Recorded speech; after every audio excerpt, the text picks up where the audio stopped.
As I was saying, only we Nigerians can solve our problem.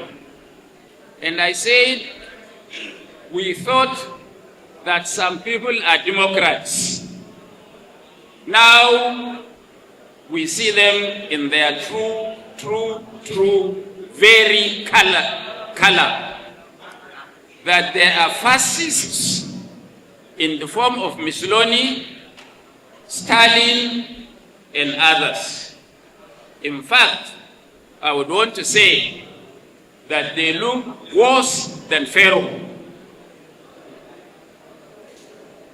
And they forgot history. They forgot the biblical and the Quranic explanation of how Pharaoh himself got killed. Pharaoh was told that a son may be born, and that son will succeed him in power. You know, Pharaoh anointed himself and said he was God. And God gave him time, long rope, to tie himself. And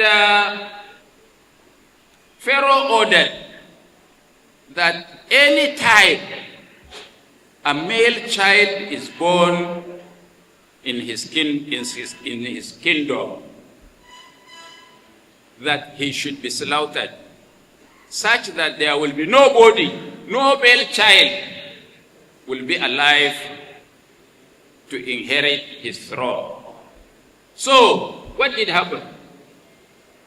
God, in his infinite wisdom, Moses was delivered and was put on the river in a basket. And some people rescued that child and brought to Pharaoh. And Pharaoh wanted to order that Moses be slaughtered. But the wife, whom he loved so much, said she wanted this child. The long story is that even when Pharaoh had instincts that that child may be the one that was in the biblical saying or the Quranic saying, and tried him severally, even putting fire and sugar in case he's the one that he will pick the other one. He went and picked fire and put inside his mouth and burnt his tongue. Now, he said, no, this may not be the one they are talking about. But of course, God knew what he was doing. So, the end of the story is that Moses became the one that will drown Pharaoh in the river Nile and succeeded him. I'm drawing this analogy to show to those that will hear, to show to those that think no Nigerian will contest elections with them. And I dare say that there would be a Moses and Pharaoh that will contest election with the APC and defeat the APC roundly.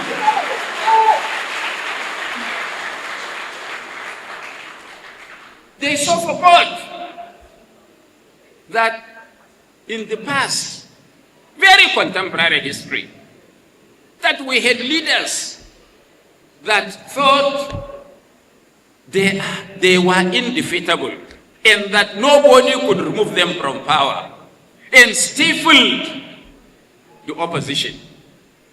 If they have sense of history, they should have known that in the very house called the villa that they live, such people were removed from God by God in a blink of an eye. Didn't it happen? Who said that he spoke with God and said it may not happen again? Is there any of you here? Now, You know, it will be shameful to some of you seated here that at my age, well above 75, that I'm still in the trenches fighting for democracy. I presume that you are gathered here and today make a covenant with the Nigerian people. In your resolution, I expect you to say, come rain, come shine, we must democratically, through the ballot box, remove this bad government.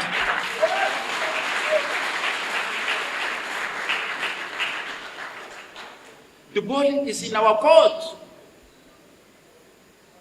And oftentimes, I had been asked during press, print, and electronic media of one or two things. One of which is that the APC will not allow anybody to contest with them because they know they are so unpopular that even if a coffin, let's forget a corpse, even if a coffin is put against them, that coffin can defeat all the incumbents in government today.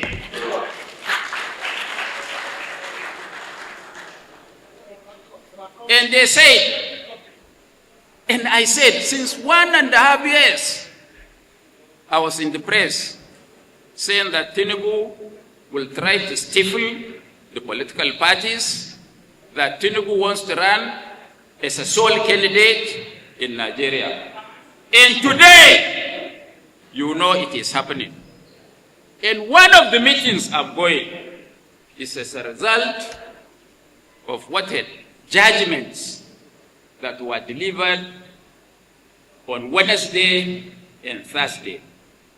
To any clever man, you should have known that a booby trap was set for ABC, to which most of us here belong. You are at Supreme Court, and the Supreme Court tells you, go back to the first court of instance, that is the High Court. You file brief, your opponent files brief, the court sets a date. Can that be done before the end of May? So if it can't be done, and successfully the judge delivers a judgment before the end of May, can the ADC have a candidate? Do we need a soothsayer to tell us that it's not possible? We don't have. So some of us believe that we have to look for alternatives. And in looking for the alternatives, we had what they are doing. One of the alternatives we were considering, they had gone to plant 2 presidential candidates that will make it impossible for the party to arrive at consensus. That is one. The other alternative of producing a candidate is direct primaries. And direct primaries is impossible for any political party in this country, even including the APC itself. But they are in power. They can call people and direct them to step down for their anointed candidates. Maybe they are in-law, maybe they are brother, because it has to be in-house. All their candidates are in-house candidates, or friends of governors that looted, that they thought will close their nyash. But the opposition, as Democrats, we may allow direct primaries. And the story is that you cannot hold direct primaries in 8,000 plus wards across the country. And even if you do start to do, they can send the security people and hooligans to go and disrupt the process such that the opposition party will never be allowed to produce a candidate. So their dream of a single candidate for the presidency and for some governors will now be achieved. They thought we are fools. And the other party that we are looking at, they have already sat yesterday and took a decision that they will go to court as early as Monday, if there is work, to try to stop us from going there. I assure you that if you invest your trust in us as leaders, we must find a way for getting our anointed candidates planted into the ballot.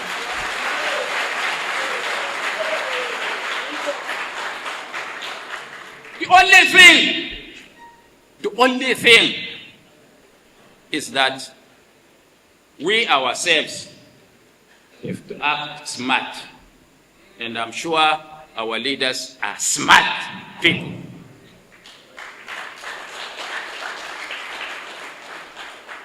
So, as from Monday, when our leaders declare on which platform they will run, I want to tell you that one of two things will happen.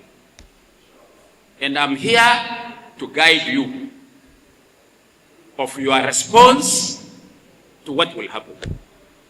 First, they will sponsor columnists. Two, that they will deploy social media influencers to start attacking our candidates. For all of you that are in the social media, for all of you that use the mighty pen, you must be prepared to respond to anything they are going to say.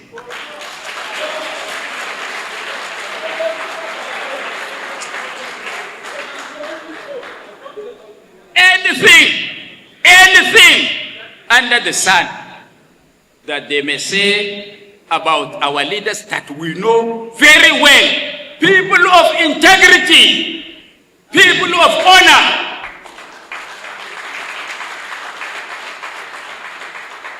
We must count them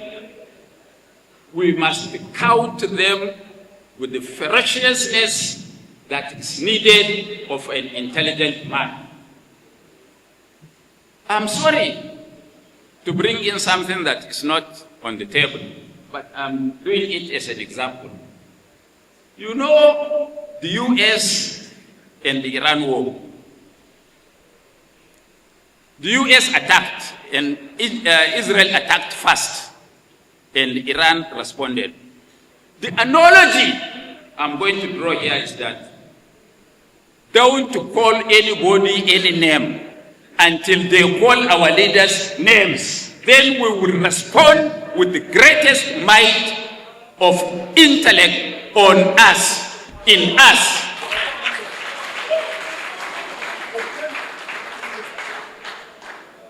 You know, if you have a shop, you wouldn't want a fire to start.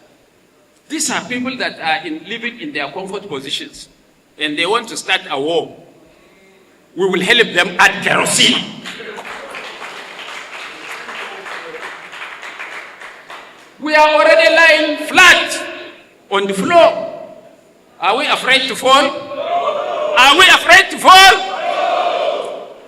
So over to them. I know that in this city, we have security people.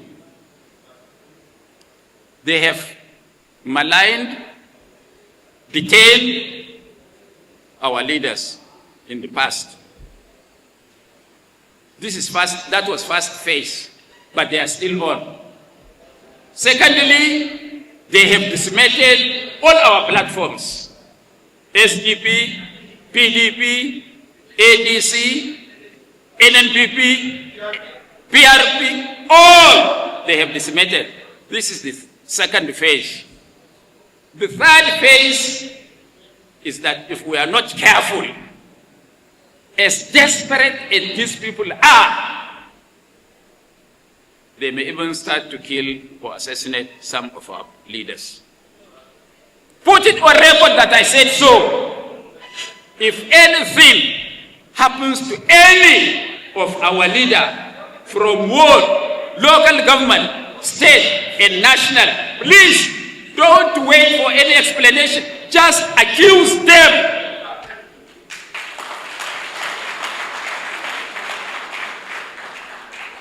Because in their desperation, there is nothing they cannot do. I am wondering, somebody collected nearly 34 governors. You have the security agencies at your disposal. You have the federal mine. You have the CBN. You have the Ministry of Finance. You have everything. Yet, you are afraid of running an election with an opponent. Did you perform well if you are afraid that much?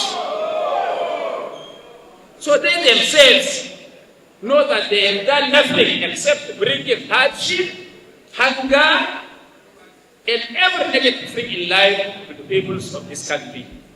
And they know the verdict of the people. Today, in this country, I challenge each and every one of us that is here in this country, go and carry a survey of who the people should vote for. The other time, the occupant of the villa commissioned the survey across this country. Poll, public opinion poll.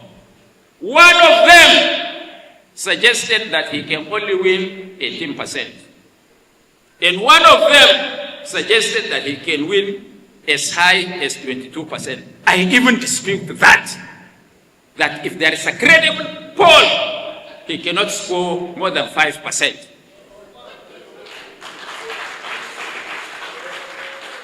If we allow him, we hear they say, if you go to radio stations in Kano, their supporters tell us that they don't need to go to the polls, that they will write the results, they will take, and he himself said that you snatch, you take, you run, you kill, you lose. Didn't he say so?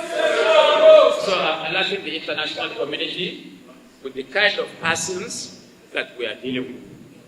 So, salvaging a country from the hands of fascists like this is not a small thing.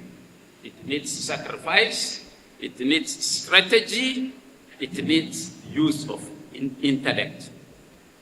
So, ladies and gentlemen, finally, we must be prepared to be in the trenches to safeguard our freedom. Let no one deceive you that it is going to be an easy task. And that during elections, whether I am alive or dead, go to the collection centers with your bottles so there will be no beneficiary. Thank you very much.